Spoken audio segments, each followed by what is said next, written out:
Hi, I'm Mona. This is Chit Chat. Okay, so look,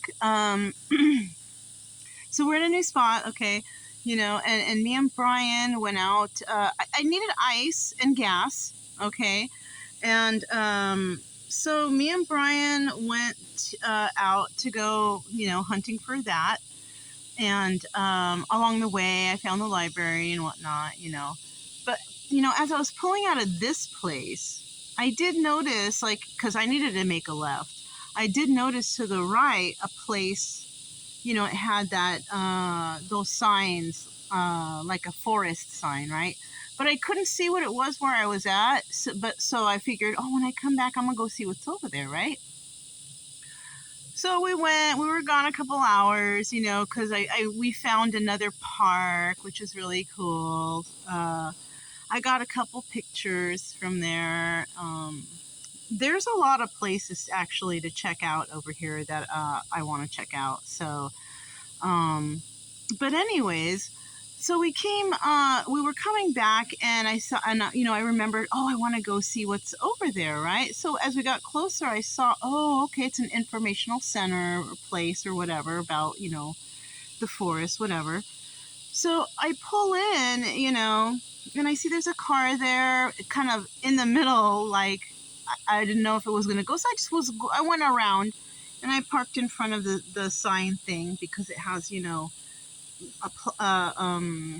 like when you go to camp somewhere, they have the informational stuff up there and pamphlets and maps. And so I parked right there, and I was reading the sign. I got Brian out, get him out for a minute, and reading the sign, and had some good information right there.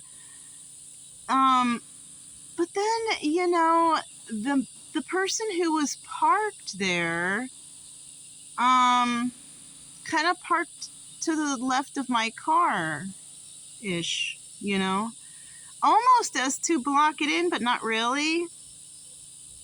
I don't know. And he got out of his car, and it was an old man. Like, he was pretty old.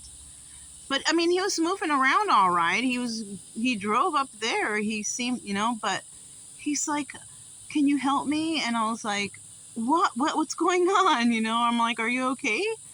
And, oh my, I just looked at the camera, and the look I gave, it just reminded me of my sister.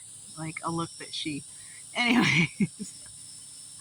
So I asked him, I said, are you okay? I said, he's like, I need help. I said, what do you need? What's going on? And he's like, they're taking all my money, and I'm afraid to go back there because there's guns there. And I was like, what? I was like, what's going on? And he's like, oh, my sister, my wife, she just died. I guess she may have died like a month or two ago or something like that. I don't know.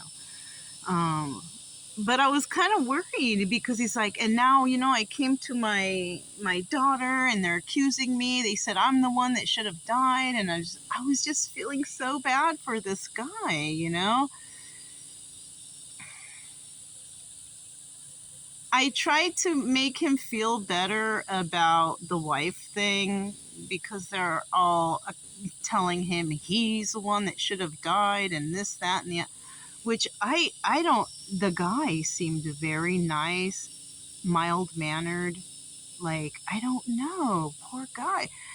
And so I'm like, what do you want me to do, and I said, how is he told me that that this his daughter, she goes to the bank and withdraws all the money and gives him like $100. He told me all his financial business, whatever. I was like, why are you? And then, he's like, she only gives me, and he's like, and she says I'm senile, and I'm not. I brought myself here, and I don't know what to do. And I'm like, how does she have your money like that? And apparently when the wife died, the daughter came and just took over his life and possibly said stuff like he can't take care of himself, or I don't know, man. I'm just assuming. I don't really know for sure because he's like, I came here and they were supposed to help me, but they took everything. So long story short, right? It's not really funny, you know. I don't mean to laugh. It's like a nervous thing I do, you know. But I told the guy, I was like, what do you want me to do? You know, he's like, well, maybe I should call the police. And I'm like, well, maybe you should, you know, maybe, you know, I said, do you feel like you're being financially abused or, and he says, yes. He straight out said yes. And I said, you know, I said, do you think they're taking advantage of you because of your age? And he was like, yeah. So apparently it's financial and elderly abuse, you know, which is, there's a lot of that shit going on too, right? And the thing is too, and he's like, I'm like, well, how does she have your money? I said, what bank do you have? Why don't you call the bank and cancel her off the account? There's no way. How would she have control of your money? What's your bank? And then he didn't know. And then I'm thinking, oh my God, does he have, you know, dementia or Alzheimer's or something like that? And he's like, I don't know. It's such, and I said, well, how do you not know this? You know, and you know, it was because when the wife died, I guess, and the daughter took over, and she had to take over the money, or I don't know. You know, it sounds so complicated and tricky. You know. So I'm telling the guy, I'm like, so, you know, when the police come, they're going to ask you for identification. They're going to ask you the same questions I'm asking you. You know, are you going to be... And he pulls out his wallet and he starts pulling. And I said, okay, look, you have your ID on you? He says, yes. And then he's like, and I said, you have medical, any kind of medical? He says, yeah. I said, okay, close the wallet, because he's starting to empty it out. I said, put the stuff back in there, close the wallet, put the rubber band, and put it back in your pocket. I said, you're lucky you're coming and showing me. I said, don't show people your wallet. I told him, keep that shit in your in your pocket, you know. So, because I don't know what's around here, you know. He thought I was from here too. I said, look, I'm just camping right over there, you know. I said, I'm not, but it doesn't sound right. What's happening with you, right? Oh my God. I think Brian farted. Oh, or maybe there's a crazy animal close by. Oh man, I don't know, but anyways. So I called, you know, the 911 and I spoke to the lady on the phone. I told her whatever. And so, you know, she's like, well, I gave her my information too. And I told her, look, I'll wait here for the guy to come, the sheriff, I think she sent, some law enforcement. I said, don't worry, I will wait with this guy. Because I said, I don't, you know, I explained to the lady on the phone, I described him, and I said, but don't worry, I'm going to be here anyways.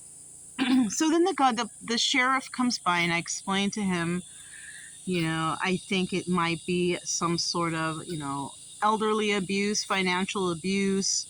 I said, you know, people taking advantage of his money, his wife. I tried to explain to him the most I could what he told me, and what with the guy standing there, right? And I said, let me explain to you what he told me, and then he's gonna tell you, and then I'm gonna be on my way. All right, basically. So I told him, and you know, and when I was, before the guy came, or the sheriff came, he also told me, he's like, they're gonna think, you know, they're gonna say I have dementia, or I have Alzheimer's, and I don't have any of that. I'm fine. So that's another thing that, you know, there's deer around here. Let me see. Ooh, he's backing up. Okay, no, he's just freaking barking. So anyways, I want to finish this up because look, it's getting dark. So anyways, you know, so the sheriff comes, and I said, okay, you know, my dog's in the car's running, and I told them where I was camped at in case he need me, and I left. And, you know, I was, you know, and this is Florida, okay, and, you know, I feel bad for, it could happen in any state, really, you know. But I feel bad because, like, what happens when you get real old and your own family freaking take advantage of you? Kind of sounded like that, the story was telling me, and it's like, you know. And then I'm sitting here thinking about the trophy wife thing, about these women marrying these old guys. It's like they don't love you, they just want you to die off so they can take your money. Families do that shit too, man. Waiting for, babe. And he's like doing it like in a rude way, the Brian, you know. Anyhow, like, I feel so bad for people, you know, like, shoot, what's gonna happen when I get old, right? I don't have any family to take care of me, so, you know, I'm just gonna go freaking camp somewhere in the woods and some shit. Anyways, you know, I feel bad for the elderly. I took some classes in school, you know, gerontology and some, and you know, and yeah, you know, people do, you know, say shit like, oh, they can't think for themselves, but a lot of people really can. But it's like, how can you? I don't know. The guy was like 82, but he was like walking around. He was being, you know, he seemed all right. He asked me straight up, I need your help, and I was like, oh shit, you know, like. It's almost like he has no one to turn to, and I didn't know what to do. I hope that sheriff guy is able to direct him to someone, or social services. I don't know, man. I can't save everyone. I mean, I feel, no, you know, I can't do it. It makes me feel bad. I had to get the heck out of there, you know. Anyhow, that's all I have. It was exciting today. That was really interesting. Made me think about stuff, you know. But that's all I have. And this is Chit Chat, and it's getting dark. And yeah, I'm about to make some food, some chicken. That's about it. All right, I'm Mona. This is Chit Chat. I'll talk to you next time. Bye.